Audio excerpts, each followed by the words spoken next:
US and Chinese officials have been meeting in London today for talks aimed at diffusing their high-stakes trade dispute.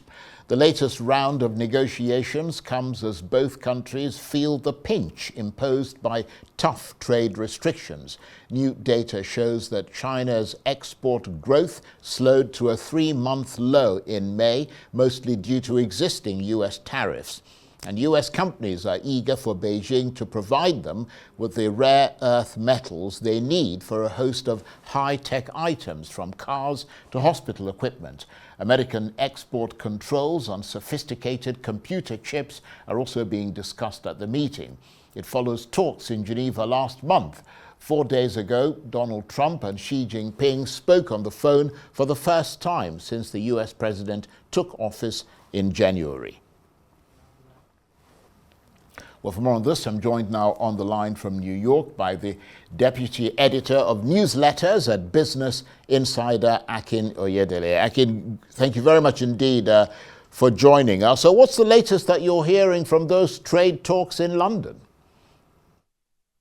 Thanks for having me. Well, we haven't heard much by way of an update from the talks today. We do know that the talks are happening, and we also know that it's approaching the end of the day in London. So we are on standby for any news. But we saw financial markets close in Europe pretty flat today, and in the US they are kind of treading water, which is insignificant on the face of it, but it tells you that markets are also on standby in sort of wait and see mode for any news headlines that come out of the talks. Indeed, it sounds as though they're not very confident of what might emerge from those talks. But what do both sides, in your assessment, want out of those talks? Right. And this is all about leverage and who has it and who's able to wield it successfully. So for the US, what they are looking for from China is for China to remove restrictions on what are called rare earth minerals that the US uses. So this is a pretty long list of things that I probably mispronounced, but one of them is lithium, for example, that's used in electric vehicles, and a lot of other minerals that the U.S. uses in its defense industry, and military for energy storage, and a whole host of applications. And China just happens to wield control over the production and supply of so many of these um, rare earth minerals. And the US is saying, we need these things to make electric vehicles and to make warships. And um, essentially, we need these things without restriction. Now, China, on the other hand, of course, is the world's second largest economy because it figured out how to sell things to the rest of the world. And the US is its biggest buyer. So China needs the US rather to uh, it needs access to American dollars, to American buyers, to American consumers, for all the things that we over here love to use and buy, both online and in stores.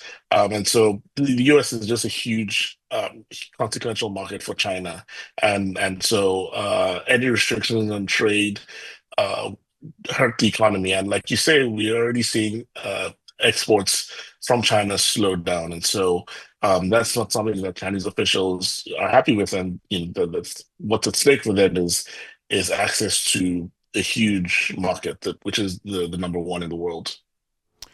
Well, absolutely. And as you correctly pointed out, those rare earth minerals absolutely crucial to these talks, certainly from an American perspective. But these tariffs are clearly hurting both economies, but the differences are more than just economic, aren't they? They're more than economic, although of course, the like they say, the follow the money, and then that's really where it hurts the most is people's bottom lines. And China is seeing bearing some of the brunt of it in advance of the US potentially. But of course, there are also political implications, apart from the economic ones. Uh, what we're seeing is that with a lot of the US restrictions on China, a lot of companies, including American companies, are starting to look at other options and go elsewhere, um, country-wise, to shore up their supply chains. We're also seeing third-party countries, so other countries start to form, you know, sort of trading relationships outside of the US and China. So what's at stake is also, these two countries have sort of held sway over what we could call the global hegemony. And if other countries are able to, take some of that ground while they're both uh, at each other, then that also has geopolitical implications for the world. Indeed. And I mean, you've been watching these things for a while from your sort of vantage perch in New York. From an American perspective, is there a sense now that given the pain that this is causing everyone, including the Americans, Donald Trump should never have started this chaotic trade war in the first place?